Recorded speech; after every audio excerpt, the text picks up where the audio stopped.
Olá, boa noite. O Canção Nova Notícias começa agora com os seguintes destaques.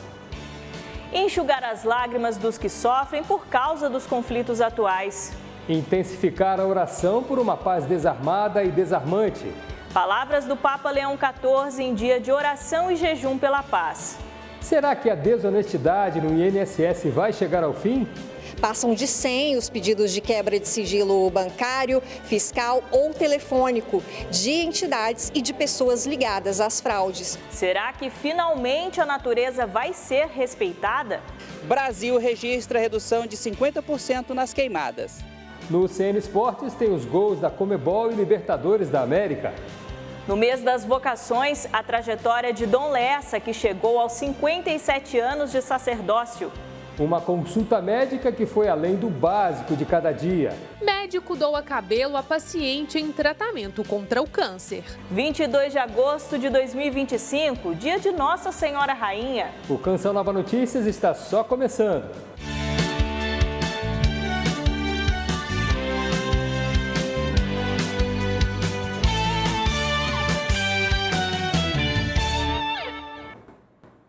Boa noite. Um papo atento e 2 convites importantes. Enxugar as lágrimas dos que sofrem por causa dos conflitos atuais e intensificar a oração por uma paz desarmada e desarmante. As frases do Papa Leão XIV marcaram a sexta-feira de oração e jejum pela paz. Ainda pela manhã, o Santo Padre usou uma rede social para lembrar que, além do Oriente Médio e da Europa, existem dezenas de conflitos no mundo e geram tristeza e sofrimento entre as pessoas. De acordo com o portal independente Acled, há cerca de 56 conflitos armados no mundo. Dos mais conhecidos, como Gaza, Ucrânia e Sudão, aos menos evidentes, que envolvem guerras congeladas e sem solução, que sempre correm o risco de se reacender. O Papa Leão XIV usou a conta @Pontifex para clamar mais uma vez pela paz. O Santo Padre ressaltou que o mundo está ferido e por isso a Igreja viveu hoje, dia de Nossa Senhora Rainha, oração e jejum pela paz. Quem visitou o Vaticano expressou a esperança pelo fim dos conflitos. O colombiano Mário disse confiar este dia à intercessão de Maria. Pidiéndole a la Santísima Virgen María que nos cubra con su santo manto. Ele disse que pediu à Virgem que cubra a humanidade com seu manto para que ilumine a todos os que negociam a paz e que haja reconciliação em todo o mundo. Haya una reconciliación a nivel mundial. As nações dilaceradas por uma terceira guerra mundial fragmentada elevaram os gastos com armas no ano passado. Chegaram ao recorde de quase 3 bilhões de dólares e provocaram a maior crise humanitária desde a Segunda Guerra. Como la viviría yo una jornada de ayuno? O jovem espanhol disse clamar a Deus que o jejum de hoje o una ao sentimento de quem vive nas zonas de guerra, pois é o mínimo que pode fazer. E isso, tentando ajudar como se pueda. Vozes como estas, de diferentes lugares, se unem para que a oração e o jejum cheguem ao céu e se transformem em força para a construção de um mundo onde a paz deixe de ser um sonho. Em mensagem aos que participam da Semana Ecumênica de Estocolmo, Leão XIV enfatizou a missão comum de cada fiel na promoção da paz, da justiça e da dignidade, da presença do Senhor entre nós, pois os seguidores de Cristo são chamados a se tornarem agentes de reconciliação, declarou o Santo Padre. Olha, a Canção Nova celebra hoje 27 anos de história em Portugal, uma caminhada que alcança marcos significativos em 2025, a primeira ordenação diaconal de seminaristas da comunidade e o primeiro compromisso celibatário em terras portuguesas. Nesta semana em que a Canção Nova completa 27 anos em terras portuguesas, a comunidade vive a expectativa de 2 momentos importantes. O primeiro é o compromisso definitivo ao celibato da missionária Karine Fernandes. O celibato na Canção Nova é uma forma diferente também de ser no mundo. Sou celibatária nos formatos, a forma do carisma Canção Nova. Há um florescimento da pessoa, há um brilho diferente que toma conta da pessoa quando ela concretiza o seu estado de vida. Um outro marco é que, pela primeira vez, seminaristas da comunidade vão ser ordenados diáconos em Portugal. A celebração vai acontecer no dia 8 de dezembro, solenidade da Imaculada Conceição. Viver essa experiência é confiar inteiramente na providência de Deus e perceber que a providência nos leva a lugares que realmente nós às vezes nunca imaginamos. Então é como se mudasse os projetos pessoais, né? Os sonhos, e ver o quanto Deus cuida nos detalhes nessas situações. A Canção Nova chegou a Portugal em 22 de agosto de 1998. E aqui cumpre-se também o que Padre Jonas afirmou sobre a identidade da comunidade. Somos uma família eclesial bem diversificada, aberta a todos os estados de vida, em que cristãos consagrados se unem na missão de evangelizar. Eu sou fisioterapeuta, então eu tive a graça de atender o Monsenhor Jonas durante um bom tempo. E eu contei para ele que eu ia solicitar o meu compromisso de celibato. O Padre Jonas me disse assim: "Você é musicista, né, minha filha?" Eu falei: "Sim", ele sabia.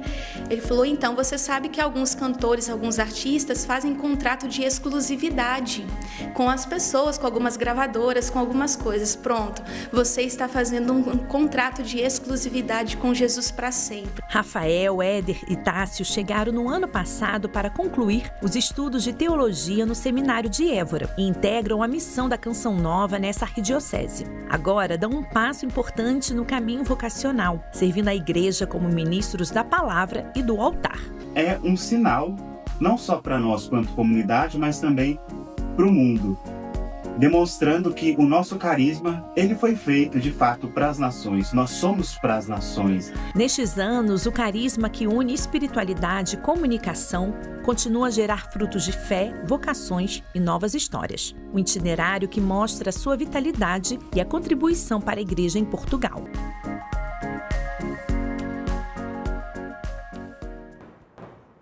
Parabéns a toda a equipe e todos os missionários de Portugal, né? Responsáveis de missão, administradores e formadores da Canção Nova se reuniram essa semana para a chamada Escola de Comunhão da comunidade. O encontro, que terminou hoje na cidade de Lavrinhas, interior de São Paulo, reforça ações de evangelização do carisma, fundado por Padre Jonas Abib há 47 anos. A Casa da Canção Nova de Lavrinhas já é movimentada por natureza. 33 pré-discípulos vivem aqui seu primeiro ano de comunidade. Mas nesta semana, o local que já foi morada de Padre Jonas Abib recebeu visitantes ilustres para a Escola de Comunhão. O objetivo é exatamente fazer com que o Conselho Geral esteja bem próximo, principalmente dos tripés, composto pelo responsável de missão, pelo ecônomo local, pelo formador local. Celebrar a unidade entre Conselho Geral e missionários, que juntos seguem comprometidos com a missão de anunciar Jesus. A gente está vivendo intensamente esse momento de escuta. Para mim, essa é a palavra. Tanto é que o nome é Escola de Comunhão. A escuta, as necessidades e a direção do trabalho e a expansão do carisma Canção Nova, da nossa missão, que é evangelizar. Estão presentes aqui em Lavrinhas 18 frentes de missão, uma missão Além Brasil e outras 2 imersões missionárias da Canção Nova. Quem não conseguiu estar presente vai receber todo o conteúdo da Escola de Comunhão pela internet. Tudo isso com o objetivo de que a missão Canção Nova siga dando frutos onde quer que esteja. Nós estamos com os irmãos, ouvimos a experiência de cada um, aquilo que está dando certo, aquilo que precisa ser retomado, aquilo que precisa ser vivido diferente, e assim também vou levando para o meu ministério. O que a gente vive nesses dias é uma injeção de ânimo, de fortaleza, para que a gente possa voltar para as nossas missões e continuarmos a dar seguimento àquilo que Deus tem pedido e confiado a cada um de nós. A Escola de Comunhão termina, recomeça a missão de salvar almas nas casas e nos meios de comunicação que o Senhor concedeu à Canção Nova, através do sim genuíno de Monsenhor Jonas Abib.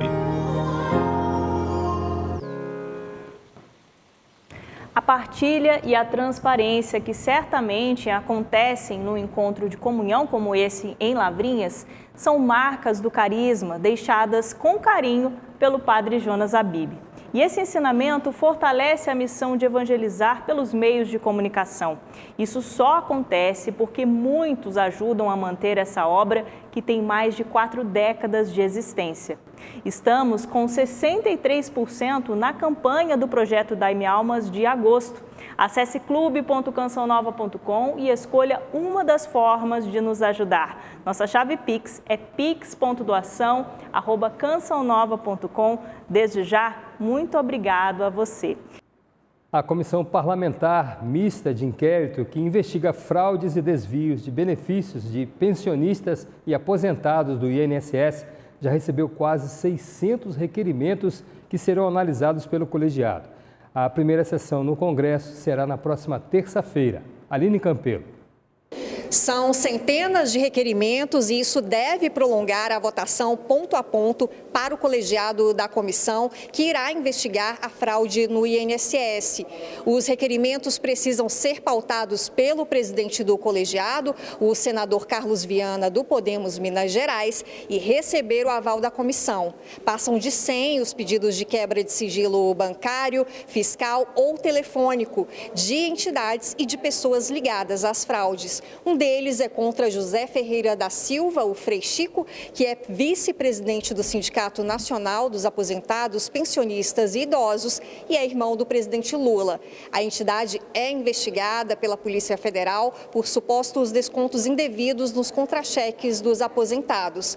Há convocações de representantes do Executivo, como o ministro-chefe da Advocacia Geral da União, Jorge Messias, da Controladoria Geral da União, Vinícius de Carvalho, e da Justiça, Ricardo Lewandowski, incluindo ainda o ex-ministro da Previdência, Carlos Lupe. O escândalo da fraude foi deflagrado pela Polícia Federal em 23 de abril deste ano. E a investigação revelou o esquema de descontos indevidos em aposentadorias e pensões do INSS. O início da votação será na primeira sessão da próxima terça-feira. De Brasília, Aline Campelo para o Canção Nova Notícias. Acolhimento e inclusão. 2 ações essenciais para garantir qualidade de vida às pessoas com transtorno do espectro autista. Em Brasília, o espaço multissensorial inaugurado no Aeroporto Internacional neste mês promete oferecer mais conforto aos passageiros neurodivergentes. Ambiente tranquilo, luz baixa, espaço de leitura, descanso e quadro interativo. Esta é a sala multissensorial do Aeroporto Internacional de Brasília.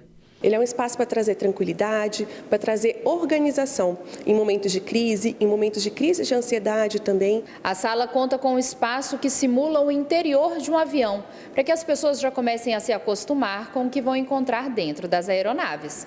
Ele é um suporte muito grande para essas famílias, tanto famílias atípicas, quanto de crianças, de adultos, que precisam desse apoio. Esse é um lugar de acolhimento, é um lugar para deixar a viagem mais tranquila, o momento em família mais prazeroso, para que todos possam aproveitar e curtir todo esse momento. Ao chegar ao aeroporto, qualquer passageiro pode solicitar um kit no balcão de informações, que contém uma fita de girassol, símbolo de deficiências invisíveis, protetor auricular e livros ilustrados com informações sobre inclusão. E a pessoa, ao utilizar esse cordão, ela é automaticamente identificada pelos nossos funcionários. Nesse projeto, a gente tem ações de treinamento de toda a equipe que lida com atendimento ao público para saber lidar com pessoas, passageiros, acompanhantes que têm deficiências ocultas. O transtorno do espectro autista é uma delas. O projeto prevê a implantação de 20 salas como essa até 2026. A intenção é atender 200 mil passageiros com essas características que circulam anualmente pelos aeroportos brasileiros.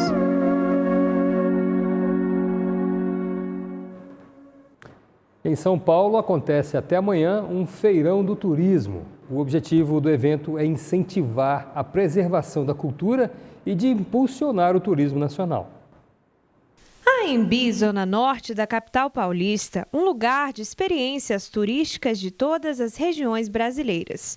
Evento promovido pelo Ministério do Turismo em parceria com a Prefeitura e o governo de São Paulo.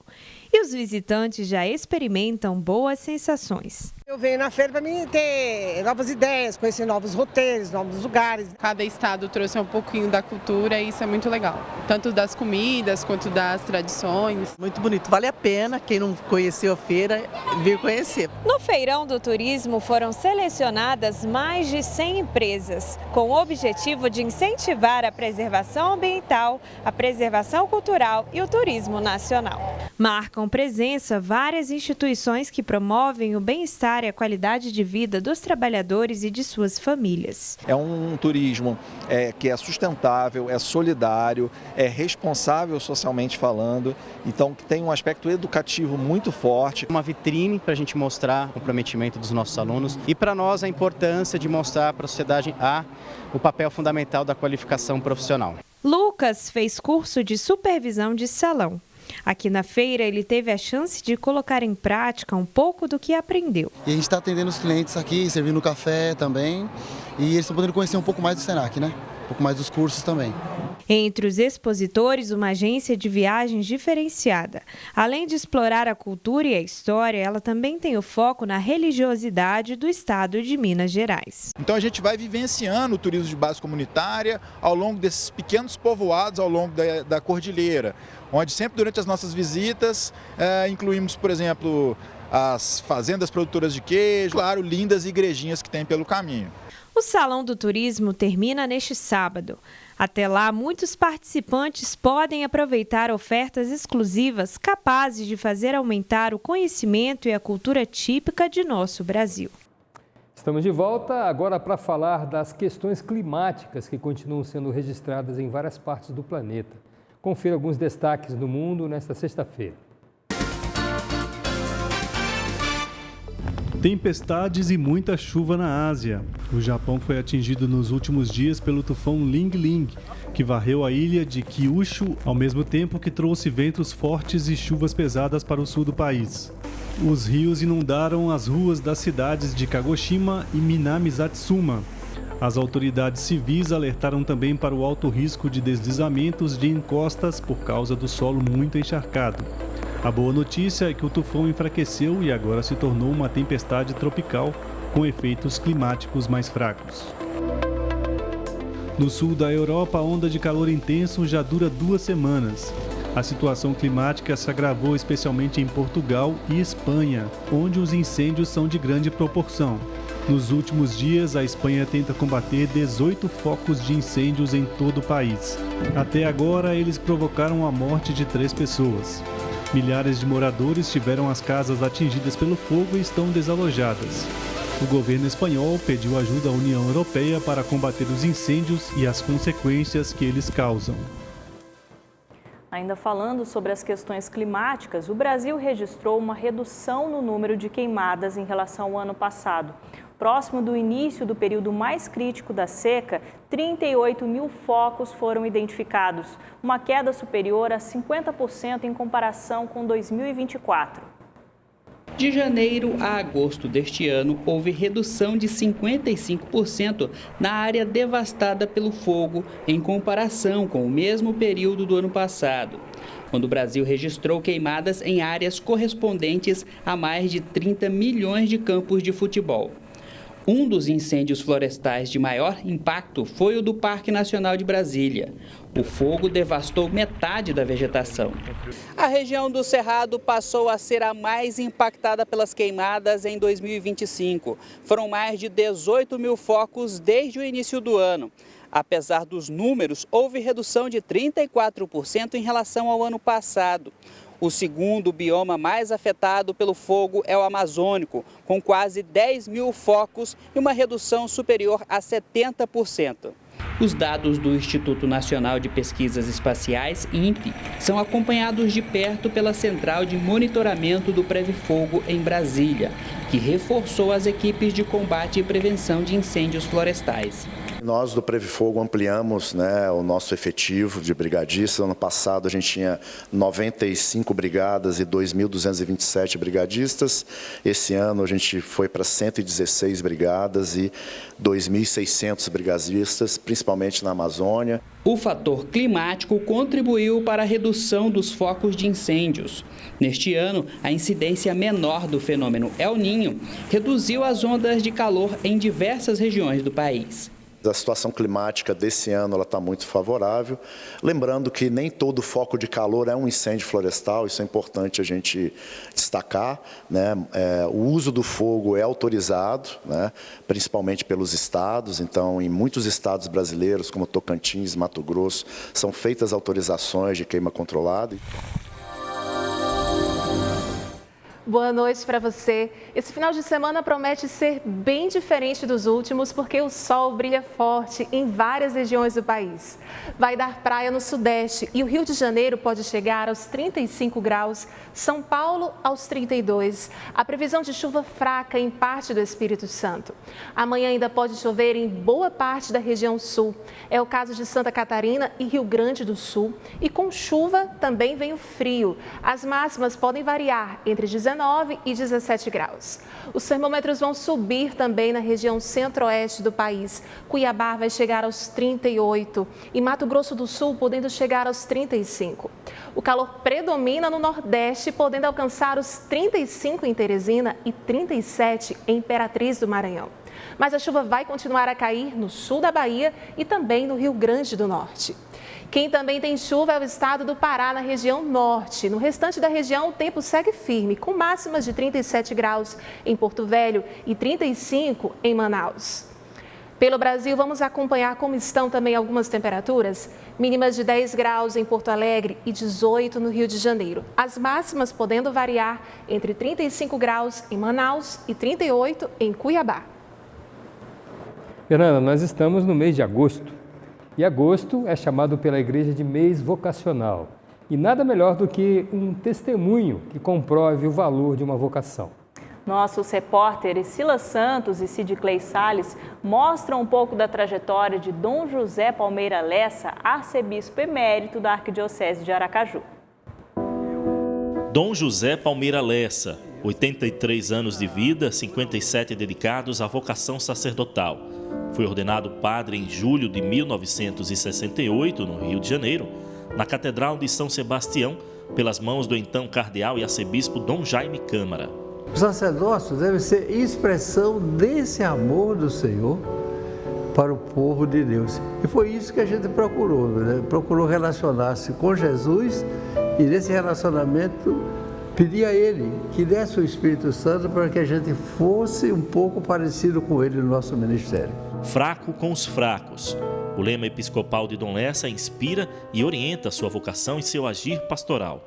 Sagrado bispo em 1982, atuou no Rio de Janeiro e anos depois se tornou o terceiro arcebispo metropolitano da Arquidiocese de Aracaju. O ser fraco com os fracos o fez assumir e ajudar a Canção Nova a adquirir a geradora de Aracaju. De seu apostolado, jorra da cruz, a graça de fazer o povo do qual é pastor ser um em Deus. Jesus Cristo, para com os fracos, o que é que ele foi? Misericórdia, amor. E devemos ter aquela fragilidade de Jesus, sim, mas ao mesmo tempo, na comunhão com Ele, ser expressão dele através de mim. Foram 19 anos como arcebispo metropolitano da Arquidiocese. Mais que pastor, Dom Lessa é reconhecido por seus ensinamentos e presença marcante na vida dos sacerdotes que ordenou. É o caso do padre Jadson Ramos. O cuidado e a presença fraterna de Dom Lessa foram essenciais em sua vocação e nas ordenações como diácono e sacerdote. Ali mesmo no seminário, ele já estava me conduzindo a uma formação para que eu pudesse me preparar para assumir a reitoria do seminário no futuro, como de fato aconteceu depois, de maneira que ele sempre esteve presente, acompanhando. E se fosse resumir Dom Lessa em uma palavra? Um pai cuidadoso, amoroso, que se preocupa.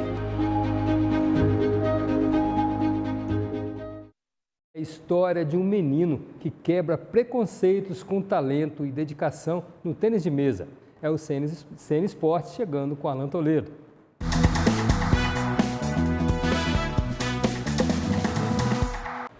Agora vocês vão conhecer a história do Matheus, um jovem que superou as adversidades e fez do esporte sua motivação para vencer. Os dias do Matheus têm sido assim. A rotina na Associação de Pais e Amigos dos Excepcionais de Cruzeiro ganhou sorrisos e até carreata.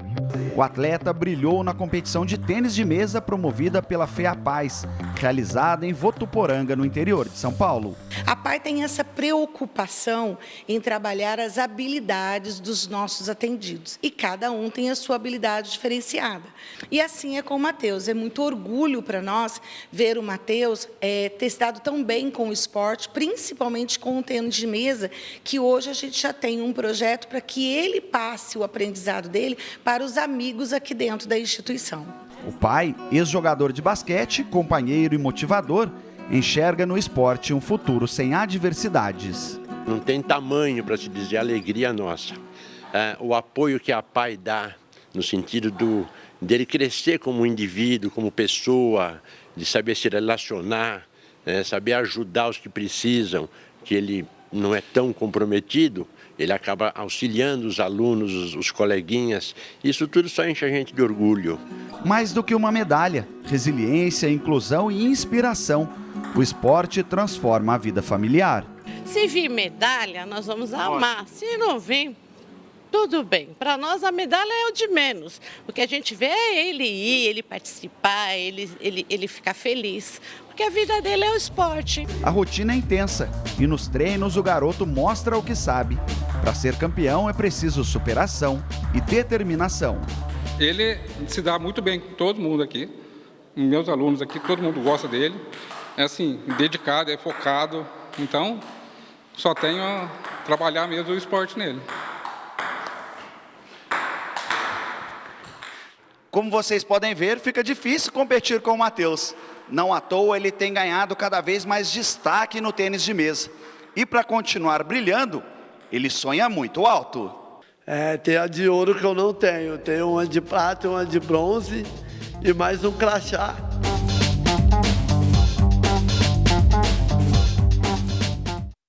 O CN Esportes fica por aqui. Na segunda-feira a gente volta com os jogos do final de semana pelo Campeonato Brasileiro. Até mais!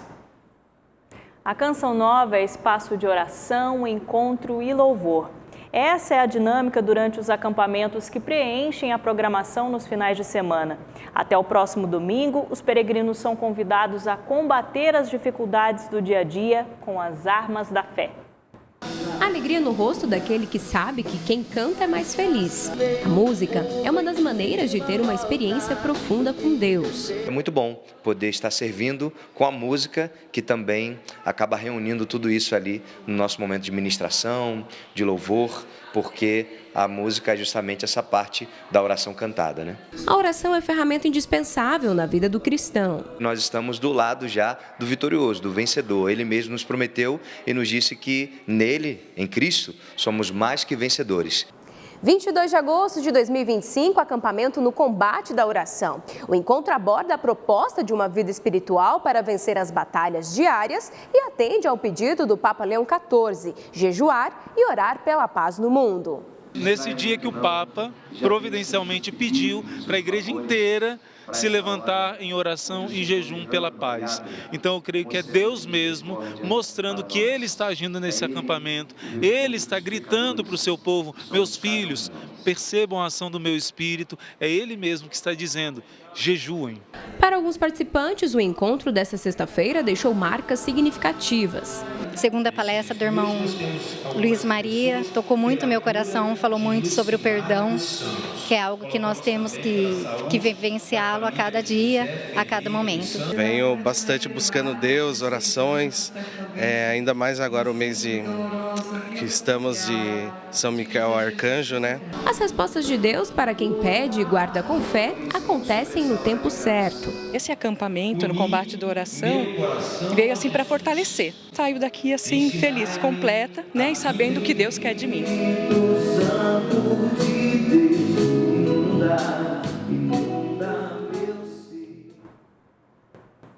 E antes de encerrar a edição de hoje, vamos conhecer a história de um médico e uma paciente com câncer. Um tratamento difícil e demorado que gerou empenho profissional, confiança e principalmente uma grande amizade entre eles, Fernanda. Pois é, Daniel Camargo e Monize Amorim contam detalhes dessa bela história de vida e esperança que nós acompanhamos a partir de agora. Edson, médico hematologista. Rosiane, assistente de segurança do trabalho. Pessoas que viram suas histórias se cruzarem quando Rosiane recebeu o diagnóstico de leucemia LLA. É um câncer da célula do sangue em que blastos, células jovens B, começam a se proliferar desordenadamente e causar vários problemas. E a posteriori, alguns dias depois, a gente viu que ela tem uma mutação adicional, que é uma mutação no cromossomo Filadélfia, que confere uma resistência e agressividade a mais da doença. É um choque. Eu acho que para qualquer um que faz um tratamento oncológico, perde sim o rumo, perde o chão. De lá para cá, a relação entre o médico e a paciente se tornou de amizade. Além do profissionalismo, outra característica do Dr. Edson sempre chamava a atenção de Rosiane. E eu era admirada com o cabelo dele, tanto eu, minha mãe, minha filha, a gente sempre falava, o médico cabeludo, aquele cabelão lindo. Em boa parte da vida, o médico teve o cabelo grande. Foram 15 anos sem cortar mais do que as pontas. Só que a internação do pai de Edson o levou a pensar no corte como possibilidade de ajudar o próximo. Primeiro que meu pai ficou doente, gravemente enfermo, foi internado 60 dias, né, desses 60, 30 foram no CTI, 20 aproximadamente de ventilação mecânica. E aí eu prometi que se ele melhorasse, se ele tivesse forças para melhorar e passar por aquilo tudo, eu também teria força para cortar. E aí juntou isso tudo, eu falei, gente, olha, eu vou cortar meu cabelo, o que eu vou fazer com meu cabelo? Eu preciso usar ele de alguma maneira. O próximo tinha nome e rosto conhecido, Rosiane. Uma infecção durante o tratamento a levou a ter que reaprender o básico, como andar e falar. Agora, ela se prepara para uma nova etapa, o transplante de medula que fará o cabelo cair novamente. Eu queria tentar com que ela ficasse melhor para enfrentar algo semelhante de novo, porque o transplante vai ser alguma coisa, algo parecido com o que ela passou no CTI, porque é muito pesado. Só que num momento diferente, em que ela está recuperada, que a doença está em remissão e que ela tem uma chance muito grande de ter uma resposta boa para longo prazo. Então a ideia foi justamente essa. Com a melhora do pai, a decisão de Edson se manteve firme, inclusive com o apoio da família. A novidade chamou a atenção de Rosiane, que só não imaginava que aqueles fios eram para ela. Eu entrei no consultório dele e falei, Edson, você cortou o cabelo? Ele não respondeu nada e continuou falando sobre o tratamento, sobre o que tinha que ser feito, qual que eram os próximos passos. Eu falei, ok, ele não quer falar nada sobre o cabelo, eu tenho que respeitar. E do nada me veio com uma sacola e me entrega aquele cabelo maravilhoso dele e da filha dele, que é a coisa mais linda. Então, assim, não teve jeito, eu desabei. Mais do que um gesto de solidariedade, a doação também traz uma mensagem de força, esperança e gratidão. Que sirva de exemplo, principalmente para minha filha, né, e para outras pessoas que a gente pode ajudar, às vezes, com pouco, não precisa de muita coisa. Esse amor, esse afeto, esse carinho é sobrenatural, é o envio de Deus, sabe? É um anjo mesmo sendo enviado por Deus. É a resposta que eu sempre pedi a Deus, Deus, coloca seus anjos no meu caminho, e Ele colocou. Que história, hein, emocionante a história, né? Emocionante, como um pequeno gesto pode fazer a diferença, né? Muda tudo.